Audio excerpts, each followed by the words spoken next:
싸이 연예인 듣고 왔습니다. 자, 맥주 유럽 맥주 기행, 트라피스트 맥주 기행이죠. 로슈포르에 대해서 얘기를 좀 해드리려고 그래요. 로슈포르는 왈로니아 지역의 나무르자는 지방에 있습니다. 제가 버스를 타고 하면 쭉 가서 느낀 건데, 여기는 그 진짜 산으로 올라가는 거를 느꼈어요. 주위에 진짜 아무것도 없고 산밖에 없는. 다른 곳은 가면은 옆에 인가도 좀 보이고 창고도 보이고 그랬는데, 이 로슈포르는 가는데 진짜 산밖에 없더라고요. 계속 산을 넘어가고 고개를 넘어가고, 물론 그 산이 우리나라 산처럼 막 굉장히 고개를 넘지는 않습니다. 유럽 산들이 그렇게 높지가 않잖아요. 그래서 언덕 같은 구름들을 쭉 넘어가는 것들을 느낄 수 있었고, 그 다음에 로슈포르는 다른 데보다 굉장히 고도가 높은 데 있다고 제가 들었었거든요. 즉 이게 약간 산이나 언덕에 있었다는 얘기죠. 실제 그런 것들을 느낄 수 있었습니다. 근데 로슈포르의 진짜 이름은 노르트담 드 생레미 수도원이에요. 근데 로슈포르 지역에 있기 때문에 로슈포르 수도원이라도 불리고 있고요. 사실 로슈포르는 한국에서 굉장히 오래전부터 있었던 트라피스트입니다. 되게 좀 아이러니한 측면이 좀 있어요. 진짜 오래전부터 있었고요. 제가 꽤 오래전에 테이스팅을 하고 리뷰를 했던 기억이 생생합니다. 그때 제가 이제 아무래도 정보를 찾기 위해서 홈페이지를 들어가서 좀 봐야 되잖아요. 그래서 로슈포르 수도원 홈페이지를 들어가면 거기서 항상 강조하는 게 있었거든요. 샘물. 우리는 진짜 여기서 흐르는 샘물을 갖고서는 양조를 해. 이 샘물이 우리 로슈포르 맥주의 정말 원천이야. 이런 어떤 광고 문구는 아니고 그 홈페이지에 그런 문구들을 봤었던 기억이 되게 생생해요. 그래서 로슈포르 같은 경우는 제가 가면은 그 물을 한번 보고 싶었어요. 그 제가 아주 되게 오래전부터 생각했던 여기를 가면 이 물을 봐야지 하는 게 제 로망 중에 하나였거든요. 뭐 되게 이상한 로망이죠. 그리고 로슈포르의 또 다른 특징은, 다른 곳은 그 수도원 직영 레스토랑이 있는데 로슈포르는 직영 레스토랑이 없어요. 그런 게 없어요. 그러다 보니까 맥주는 한국에서 되게 오래전부터 마실 수 있었는데, 이곳 로슈포르 수도원은 간 사람이 없어요. 그러니까 벨기에 트라피스트 여행을 갔다 오신 분들이 항상 얘기하는 수도원들이 있잖아요. 시메이, 베스트말레, 베스트블레테렌 이렇게 얘기하는 곳들이 있잖아요. 근데 로슈포르를 갔다 왔다고 하는 사람은 거의 본 적이 없어요. 물론 갔다 오신 분들이 몇몇 있긴 하겠죠. 그런데 로슈포르는 내가 갔다 왔다, 이런 얘기를 들어본 적이 없어서 솔직히 굉장히 궁금했습니다. 상대적으로 가기가 굉장히 힘들고, 그 다음에 그 수도원에 가면 그 앞에 레스토랑이나 아니면 숙박시설이 있어서 자면서 맥주나 음식을 마실 수 있는, 그래야 되는데 그게 없다는 거예요. 그러면은 로슈포르를 맥주를 마시기 위해서는 결국은 마을로 내려와서 마을 레스토랑으로 그냥 가야 된다는 거죠. 근데 이번에 그 로슈포르 수도원을 가보니까 그럴만 하더라고요. 진짜 아무것도 없어요. 산이에요, 산. 그냥 산 속에 수도원이 하나 덩그러니 있는 거예요. 그러다 보니까 거기서 레스토랑을 운영하고 하는 것들이 힘들 수밖에 없겠다. 거기 사람들 출퇴근하려고 하고 이런 것들이 주위에 아무것도 없기 때문에, 산속이기 때문에 그럴 수밖에 없겠다는 생각이 들었고, 그리고 상대적으로 굉장히 여기는 진짜 수도원 같은 모습이라는 생각도 들었습니다. 그래서 원래는 로슈포르 수도원을 들어가거나 그럴 계획이 전혀 없었어요. 근데 저희한테 정말 굉장히 좀 운이 따라옵니다. 로슈포르 수도원 딱 가니까 밑에 양조장이 있고, 이제 수도원 안에 이제 있지만 양조장이 따로 있고 뒤에 수도원이 보이는데, 수도원이 굉장히 생각보다 조금 작더라고요. 그리고 소박하고 아담하고.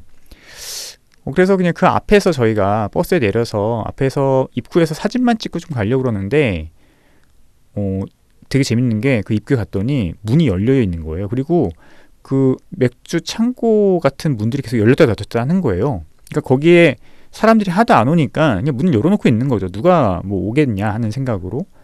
그래서 거기서 사진 찍다가 화장실이 급해가지고 사람들이 그냥 들어갔어요.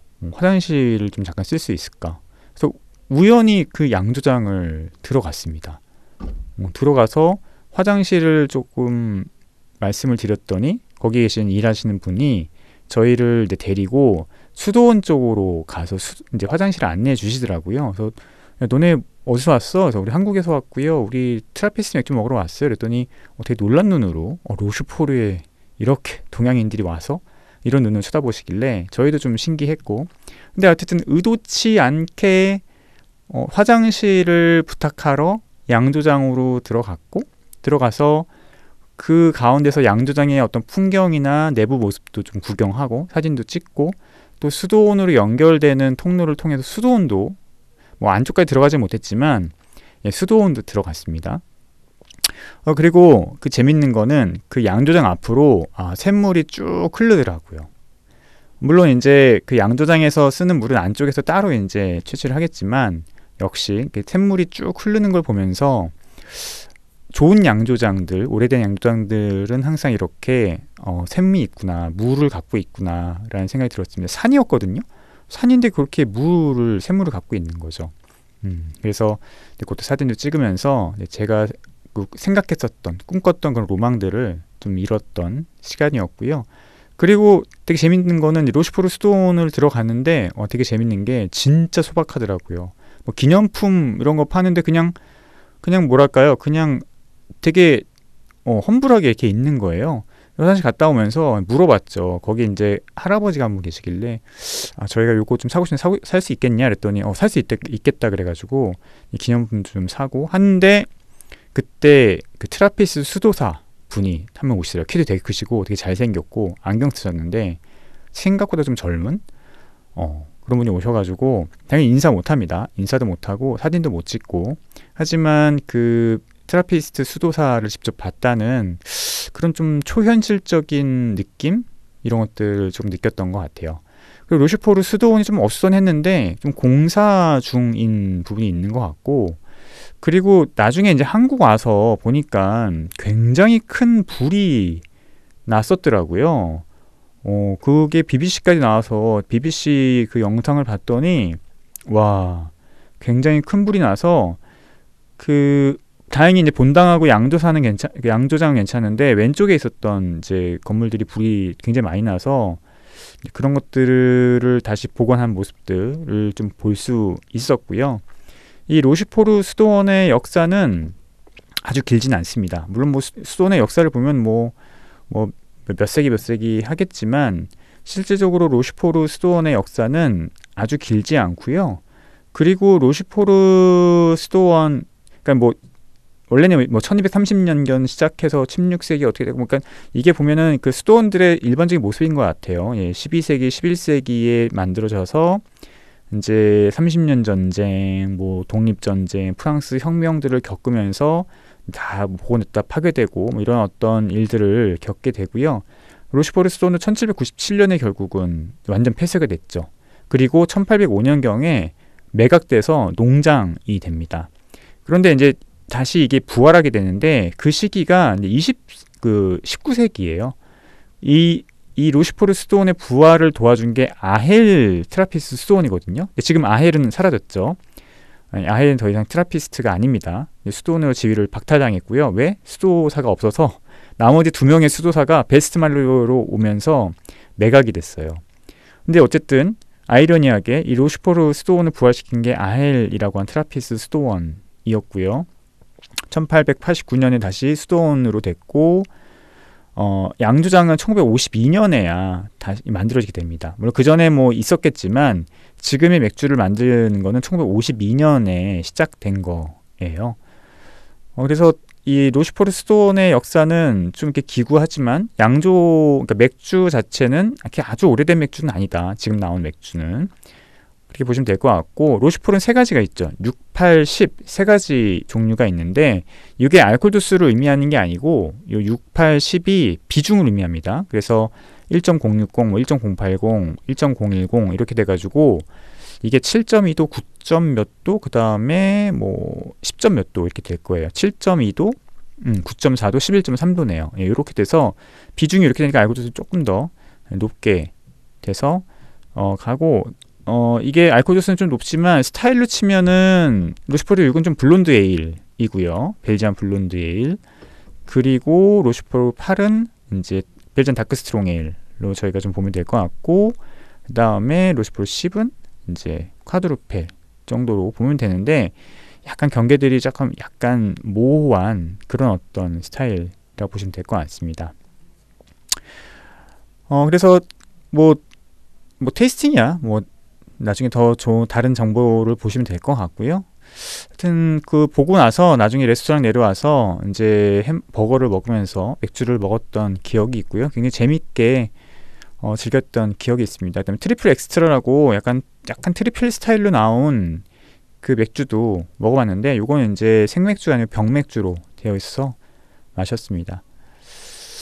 그래서 로슈포르는 굉장히 소박하고 아담하고, 그 다음에 정말 수도원 같은 모습이다 라는 생각이 들었고, 맥주는 아주 오래되진 않았지만 그 로슈포르 수도원의 정체성을 잘 담고 있는 라벨과 또 어떤 모습들, 아주 전형적이지 않은 모습들이거든요. 알코올 도수나 어떤 그런 향미를 보면은 벨지안 블론드 스타일이지만, 이거 벨지안 블론드 스타일이야 라고 또 얘기하기 굉장히 좀 어려운 측면들이 있긴 해요. 어쨌든 어떤 그 로슈포르만의 조금 철학을 담고 있는 맥주들이 꾸준히 나오고 있다 라고 생각이 들고요. 아헬 수도원은 아까 말씀드렸듯이 이제 없어지면서 지금 트라피스트 맥주가 10개밖에 안 됐죠.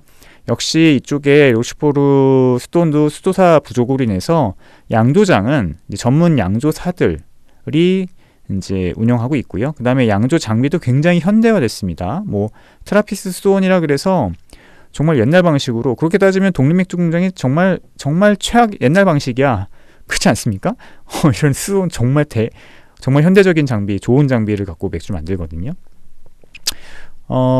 그래서 조금 아헬과 이제 이 로슈포르의 관계, 이런 것들이 생각해 보면 좀 재밌고, 이 아헬 맥주가 다시 그 트라피스트가 맥주를 만들 때 도와줬던 것이 바로 이 로슈포르 수도원이거든요. 그러니까 로슈포르 수도원을 만들 때 영향을 미치고 도와준 게 아헬 수도원인데, 아헬 수도원이, 트라피스트 수도원이 맥주를 다시 부활시킬 때 도와준 게 로슈포르예요. 물론 로슈포르만 도와준 게 아니고 베스트 말레도 있고 여러 이제 양조에서 도와주긴 했지만, 로슈포르 수도원에서 이제 아헬 수도원 맥주를 부활시키는 걸 도와줬습니다. 그런데 이제 사라졌죠. 아헬이 사라지면서 굉장히 좀 아이러니한 어떤 모습들, 아헬과 로슈포르 사이에 좀 아이러니한 모습들, 역사가 참 아이러니하구나, 이런 것들을 다시 한번 느낄 수 있었던 그런 어떤 여행이었던 것 같습니다. 로슈포르는 모르겠어요. 가시라고 그러기가 되게 애매해요. 그냥 뭐 대중교통 당연히 없고요. 그렇다고 뭐 우버나 이런 거 타고 가기에도 굉장히 외진 데 있어요.